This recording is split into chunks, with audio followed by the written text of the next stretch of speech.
Sự tương phản giữa Tiêu Chiến và Dương Tử trước và sau khi xuất hiện cùng nhau thật đáng ngạc nhiên. Anh ấy nói sẽ giữ khoảng cách, nhưng máy quay lia qua và sự yêu ái của Tiêu Chiến dành cho Dương Tử được che giấu trong những khoảnh khắc không hề che đậy, một cử chỉ bảo vệ tinh tế trên thảm đỏ, một nụ cười không kìm được trong các cuộc phỏng vấn, một cái bắt tay tự nhiên trên bậc thềm. Sự tương phản, nói một đằng là một nẻo, này chính là sự chân thành không thể giả tạo. Tiêu Chiến nói sẽ giữ khoảng cách, nhưng hành động của anh ấy lại mâu thuẫn. Sự yêu ái không che giấu của anh ấy dành cho Dương Tử rõ ràng đến mức nào. Trong ngành giải trí, các mối quan hệ thân thiết là không thể che giấu. Lời thoại có thể được học thuộc lòng, các cuộc phỏng vấn có thể được diễn tập, nhưng khi người ta gặp được người đặc biệt, những cử chỉ vô thức và ánh mắt của họ đều là những biểu hiện chân thành của tình cảm. Đặc biệt đối với một người như Tiêu Chiến, người có khả năng tự chủ thường được ca ngợi là có thể so sánh với một huấn luyện viên quân sự. Anh ấy liên tục nói những điều như giữ khoảng cách và hãy cẩn trọng về ranh giới.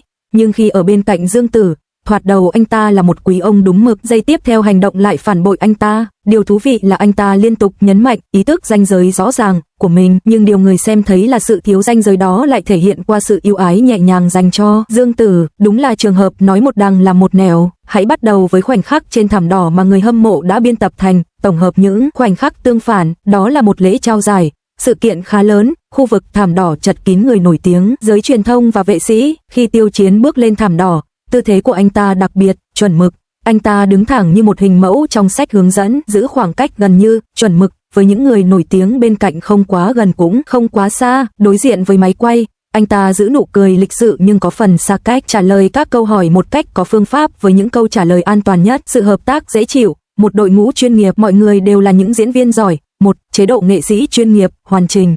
Nhưng chỉ một giây trước anh ta còn tươi cười rạng rỡ, giây sau thì hoàn toàn thay đổi.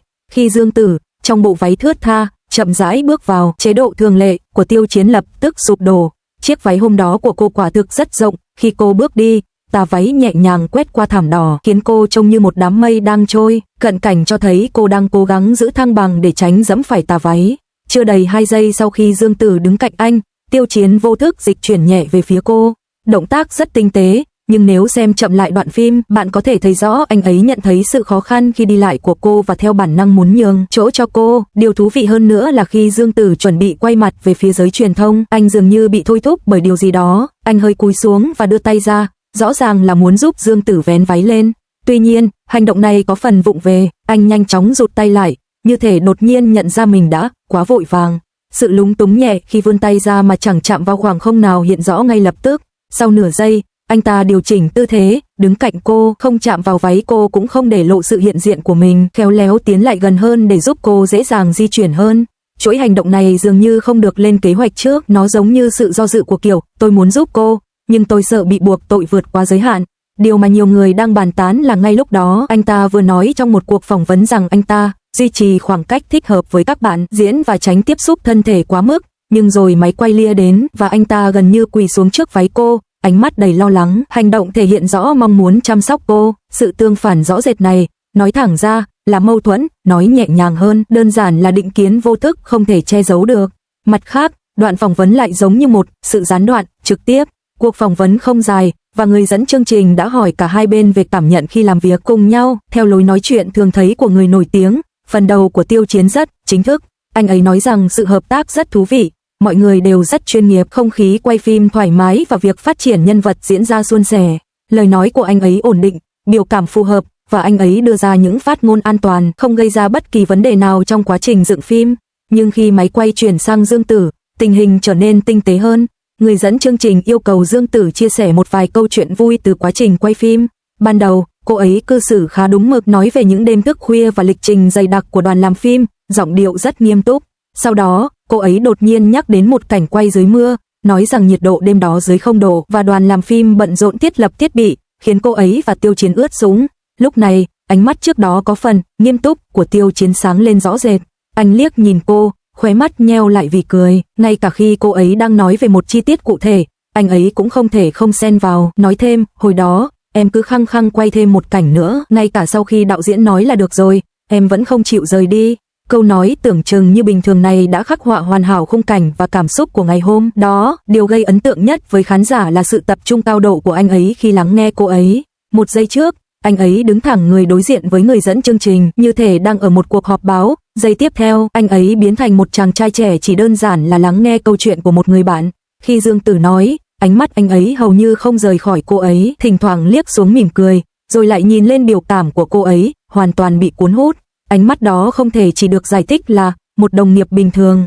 Hơn nữa, khi Dương Tử vô tình chia sẻ một câu chuyện nhỏ hơi tế nhị, như suýt va phải đạo cụ khi đang học thuộc lời thoại, anh ấy không tranh cãi mà cười theo, thừa nhận đó là khá xấu hổ. Trạng thái thoải mái, không đề phòng đó thực sự vượt xa những gì nhiều người gọi là mô hình chuẩn mực khi hợp tác với nghệ sĩ, giống như những lời trêu đùa vui vẻ giữa những người bạn thân thiết hơn. Về màn trình diễn chung trên sân khấu của họ, lời miêu tả của khán giả chân thực hơn bất kỳ đoạn phim hậu trường nào. Sân khấu được thiết kế nhiều lớp với bậc thang ở giữa và đạo cụ dọc hai bên, khá phức tạp. Khi cả hai cùng bước ra giữa sân khấu, ánh đèn khai mạc nhấp nháy liên tục, ngay lập tức tạo nên một bầu không khí mạnh mẽ. Một giây trước đó, Tiêu Chiến cố tình giữ khoảng cách, tư thế vẫn là phiên bản đáng tin cậy nhất của người quản lý, hai tay buông thõng bên hông, vai hơi rụt lại, tạo ra một khoảng cách an toàn giữa hai người. Tuy nhiên, ánh mắt ngoại vi của anh rõ ràng liên tục quan sát phía Dương Tử, như thể liên tục kiểm tra xem bước đi và vị trí của cô ấy có đúng hay không. Sau đó, một sự cố nhỏ xảy ra ở bậc thang. Khi Dương Tử bước lên phía trước, váy của cô bị một đạo cụ phía sau và nhẹ, cô không thực sự ngã, nhưng cơ thể cô mất thăng bằng trong giây lát. Trong khoảnh khắc đó, Tiêu Chiến phản ứng nhanh đến khó tin, gần như không chút do dự, anh khẽ dịch chuyển người, tay theo bản năng đưa lên và vươn về phía cô. Hành động đó thực chất là một nửa động tác, rất tinh tế. Anh không thực sự ôm cô hay nắm chặt tay cô, mà dường như đã lên kế hoạch từ trước để giúp đỡ, đặt tay vào vị trí có thể đỡ cô nếu cô mất thăng bằng lần nữa. Có thể cảm nhận được rằng tâm trí anh vẫn tập trung vào việc giữ khoảng cách, nhưng cơ thể anh đã theo bản năng nghiêng về phía cô. Khi chắc chắn cô đã vững, anh khéo léo rút tay lại. Toàn bộ quá trình diễn ra chưa đến 2 giây. Khán giả trong đám đông phá lên cười và nhiều người về nhà xem lại đoạn phim một cách điên cuồng.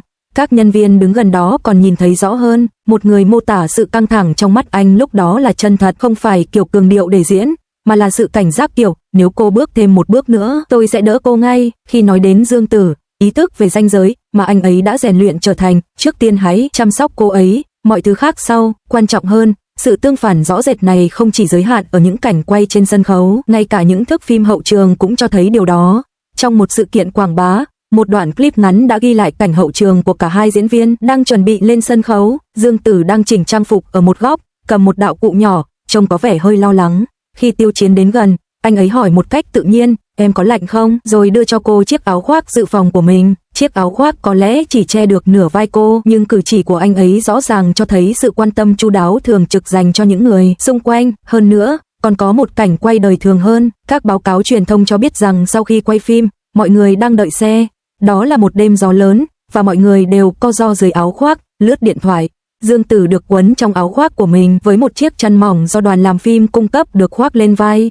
Đoạn phim cho thấy Tiêu Chiến đang xác nhận lịch trình ngày hôm sau với nhân viên, đồng thời chỉnh lại chăn để tránh bị gió thổi bay. Những hành động này nghe có vẻ không cao thượng lắm, nhưng khi lặp đi lặp lại, cảm giác anh ấy sẽ để ý đến bạn nhiều hơn khi bạn ở gần, trở nên rất rõ ràng.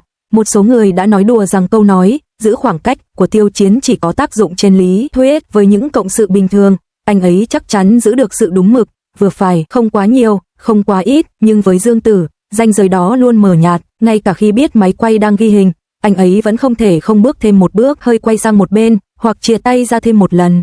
Sự yêu ái tiềm thức này không thể giả tạo bằng cách cố tình quảng bá. Nhân tiện, tôi thực sự đồng cảm với điều này, hầu hết các cộng sự làm việc thực sự ăn ý cũng được nhìn nhận theo cách này. Chúng ta có thể nói, chúng ta đều là đồng nghiệp, nhưng ai là người giúp đỡ đầu tiên khi họ gặp khó khăn, ai là người nhận ra đầu tiên khi họ không khỏe? Những chi tiết này không thể che giấu được bởi thời gian, và chắc chắn không thể bị che giấu bởi những người xem tinh ý. Trong ngành giải trí, thông tin rất minh bạch, và người hâm mộ cực kỳ tinh ý. Ngay cả một cái nhìn thoáng qua cũng có thể được chụp màn hình, phóng to và phân tích tỉ mỉ, cuối cùng ghép lại thành một bức tranh dài về ai quan tâm đến ai. Mặt khác, hành vi của Tiêu Chiến, nói rằng sẽ giữ khoảng cách nhưng hành động lại trái ngược, thực sự khá chân thành và hiếm có. Anh ấy không hề không nhận thức được sự chú ý của công chúng, cũng không hiểu rằng càng tương tác nhiều thì càng có nhiều suy đoán.